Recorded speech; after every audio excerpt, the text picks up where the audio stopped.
discuss about the topic, that is Obel hypothesis.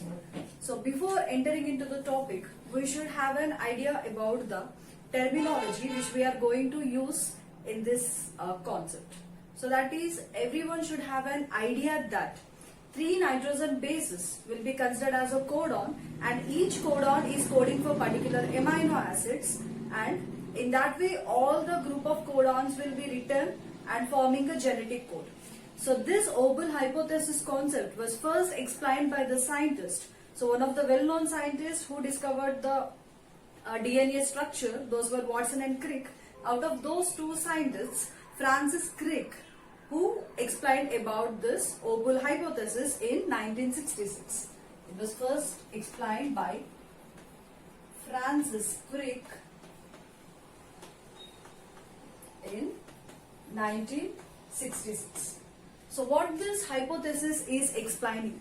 Usually we need to know about how the DNA structure is formed and what type of bases are present and how they are binding together to form a double helical type of structure. So everyone knows that we are having total of 5 nitrogen bases. Those are adenosine, adenine, guanine, cytosine, thymine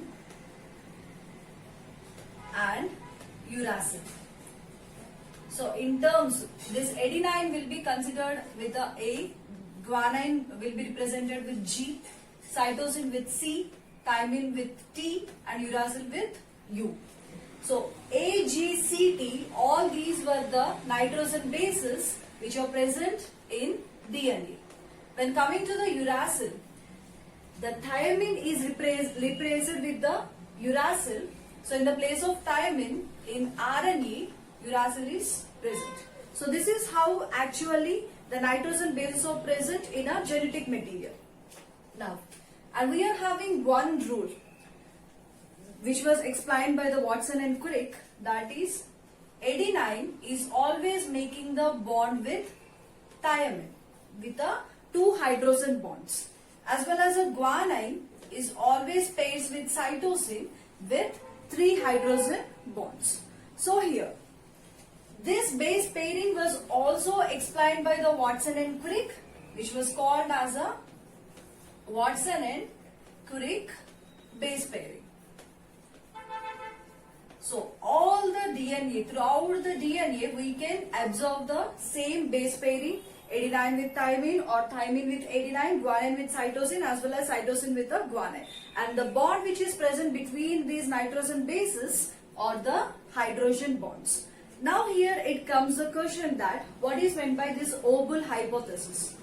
So this was explained by the Francis Crick to know about the degeneracy nature. So we need to know what is meant by degeneracy nature, which is one of a property of a genetic code. Degeneracy is nothing but a codon which is coding for more than one amino acids. So for example, we are having AUG as a codon which is coding for only amino acid, that is methionine. In the same way, we are having some codons. While you are absorbing the whole genetic codon, some amino acids will be having the more than one codon. So that nature is called as a degeneracy. To explain the degeneracy nature of the third position of a codon, the Obel hypothesis was explained. So here we need to remember this Watson and Crick base pairing. So what is meant by Obel hypothesis is we are having one more pairing, that is Obel base pairing. So which doesn't follow the Watson and Crick pairing is considered as a Obel base pairing. So here, for an example, let's take an codon of A, G and A. So which is a one codon code for some particular amino acid, which is coding for one particular amino acid. Now, when you observe any codon in that genetic code, the first 2 positions of this codon remains the same, only the third position is going to be changed. So in here AGU, AGG and AGC. So while you observe, the first and second positions remains the same, that is AG, whereas the third position of this codon is going to be changed. So only with that change it is coding for different amino acid, or it may code for same amino acid. So here only the third position is going to be changed. So what this is explaining is, when you observe the whole genetic code, okay, the first two positions of the codon remains the same, only the third position of that particular codon will explains which type of amino acid that it need to code for. Okay, so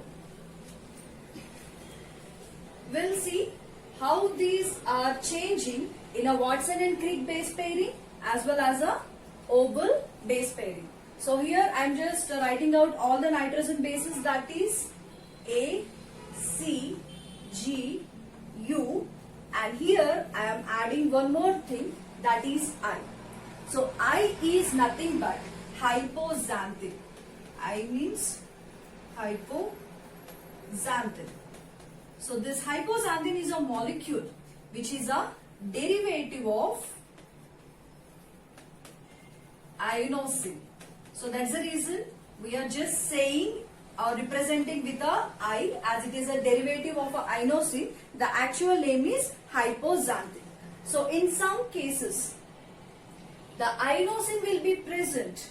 So then the amino acid sequence or the particular amino acid that is going to synthesize is going to be changed. So when we observe here, we are taking all the nitrogen bases, that is adenine, cytosine, guanine, uracil and inosine. So let's see how they are going to pair by following the Watson and Crick base pairing as well as Obel base pairing. So let's see here, Watson and Crick base pairing and Obel base pairing. So when coming to the adenine, we all know that adenine always make the bond with the thymine in the case of DNA. But this thymine will be replaced by uracil in the place of RNA. So as we are considering the RNA, like all the amino acid synthesis, so this adenine is making a bond with uracil. Okay, whereas there is no Obel base pairing for the adenine.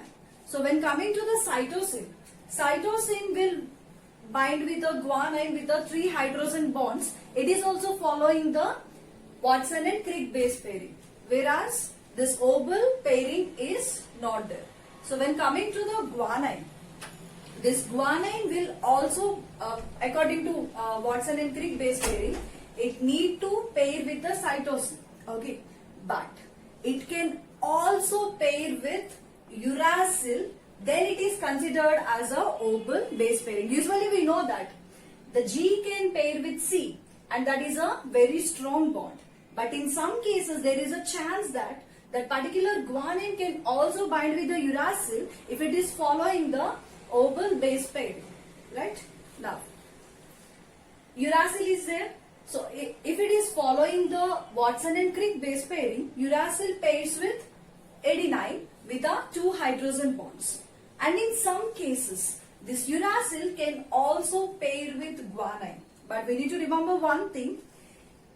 These particular nitrogen bases can make a strong bond whenever they are following the Watson and Crick base pairing. But the bond is not as good when compared to this Watson and Crick base pairing whenever they are following this Obel base pairing method. Okay. So here we are having the inosine. So this particular inosine, it doesn't follow any Watson and Crick base pairing. It is following only the Obel base pairing. So whenever it is following this method, it can pair with either adenine or cytosine or uracil. Okay, it can pair with any one of these. So here we need to remember one thing. For example, let me take an mRNA we know that mRNA is carrying the codons. Okay, and we'll be having the tRNA. That tRNA will be having the anticodons. So this is a tRNA which is carrying the anticodons. For example, this particular mRNA is containing AGA as one of the sequence. Okay, so at the place of A, at the third position, I am just changing the nitrogen base. I am writing the I here. Okay, for example, this mRNA is carrying the AGI. Okay, so here we are having the chances. We know that each codon sequence on this mRNA will be having its specific anticodon on tRNA. Then the amino acid can be synthesized. A chain of amino acids can be produced or synthesized to form a particular protein. So when we see here, for AGI, there is a chances of a different tRNA which is carrying this anticodons. So when we see here, AGI is a codon which is present on mRNA, and what will be present on tRNA if it is the third base pair of this codon is following the obal base pairing, there is a chances of AG and I can pair with A, or the first two positions remain the same in a codon. AG is same and this I can bind with the C, or again the first and second positions remains the same and this I can pair with U. So when we see here on the tRNA, these anticodons are carrying the different nitrogen bases as they are following this obal base pairing method. So here, when you observe, based on a third position of a codon, the tRNA as it is containing the anticodons are also different. So if you are getting a different codons and each is coding for specific amino acids. Okay. So what is the main application of this obal hypothesis is, it is useful to know the unknown DNA sequences. Okay. And which is also used in PCR technology, that is polymerase chain reaction test. So in that PCR, we can design some of the primers for the unknown gene. That is one of the application. If that inosine is present in a codon in a third position, and it can be, if it is following this obal base pairing, and it is having some of the applications in a PCR, as well as the universal primers can be designed by using this PCR technology. Okay, so that's about the obal hypothesis.